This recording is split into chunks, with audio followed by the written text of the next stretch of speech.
Hello, welcome to my channel. This is me Khushi Gupta. और मैं इस वीडियो में आपको बताने वाली हूँ कि आपको पार्शियल ड्रॉप लेना चाहिए या नहीं लेना चाहिए, क्योंकि ये मेरा खुद का भी एक्सपीरियंस है। मैं पार्शियल ड्रॉप ले चुकी हूँ। So let's start the video. और अगर आप मेरे चैनल पे नए आए हो तो ऐसी कंफर्मेशन वीडियो पाने के लिए आप चैनल को सब्सक्राइब कर सकते हो, अगर आपको मेरी वीडियो अच्छी लगे तो।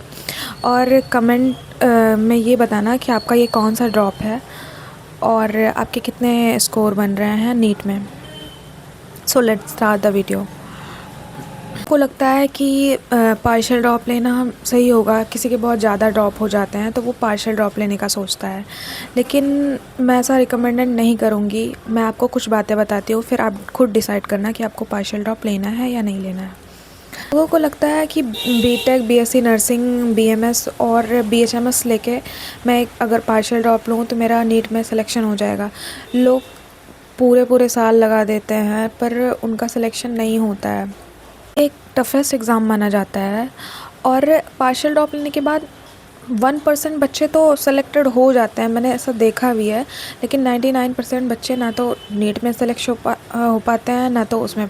क्योंकि मैं अपने खुद के एक्सपीरियंस से एक्सप्लेन करना चाहती हूँ, क्योंकि जब मैं कॉलेज में थी, मैं बीएससी नर्सिंग कॉलेज में थी, एलएलआरएम मेडिकल कॉलेज, जहाँ पर रूल तो बहुत स्ट्रिक्ट थे और 75% आपके अटेंडेंस कंपलसरी थी, जिसमें मुझे लगभग 1-2 छुट्टी मिलती थी। 9 से 6 मेरा क्लासेस होता था। उसके बाद मुझे जो टाइम मिलता था थक जाने के बाद, तो मैं कुछ असाइनमेंट होता है कॉलेज की भी, कुछ होमवर्क या फिर कुछ मिलते हैं तो उसको भी हमें करना होता था। सो उसके बाद करने के बाद मेरे पास 9:30 या खाना खाने के बाद 10 बजे से 12 बजे तक टाइम मिलता था। तो उसमें मैं बायो या फिर कुछ, थक जाने के बाद कुछ अच्छा नहीं पढ़ने का मन करता, दिमाग नहीं लगता, तो मैं 10 बजे से 12 बजे तक कुछ ना कुछ पढ़ती रहती थी।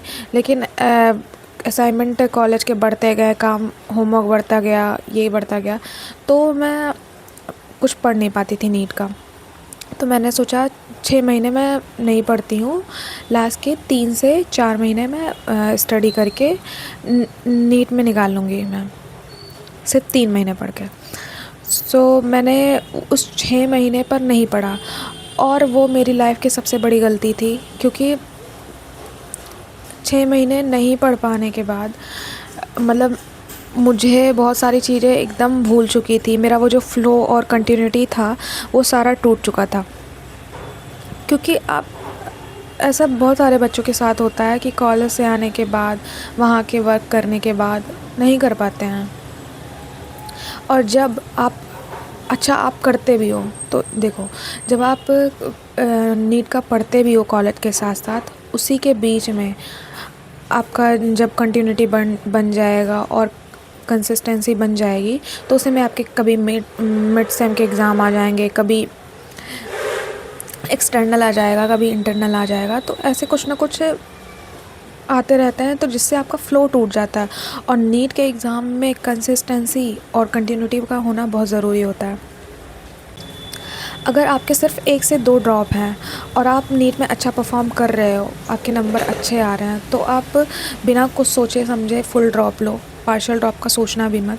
लेकिन अगर 3 से 4 आपके ड्रॉप हो चुके हैं, 3 से 4 ड्रॉप होने के बाद आप थोड़ा सा सोच सकते, अगर आपको हो सके तो फुल ड्रॉप ले लो। अगर आपके फैमिली मेम्बर अलाउ करें, नहीं अलाउ करते तो आप पार्शियल ड्रॉप डेफिनेटली ले सकते हो। क्योंकि और पार्शियल ड्रॉप उसके लिए होता है जिसको सब कुछ आता हो, सब कुछ हो चुका हो, उसके नंबर भी बहुत अच्छे हों, उसको सिर्फ टेस्ट वगैरह देने की ज़रूरत है रिवीजन मार के, तो पार्शियल ड्रॉप उसके लिए होता है। और इसमें 99% बच्चे ना तो नीट के हो पाते हैं, ना तो वो जो कोर्स कर रहे हों उसके हो पाते हैं।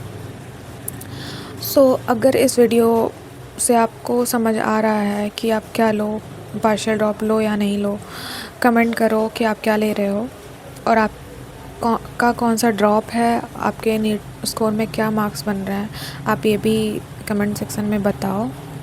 और आपको मेरी वीडियो पसंद आई हो तो सब्सक्राइब एंड लाइक करो।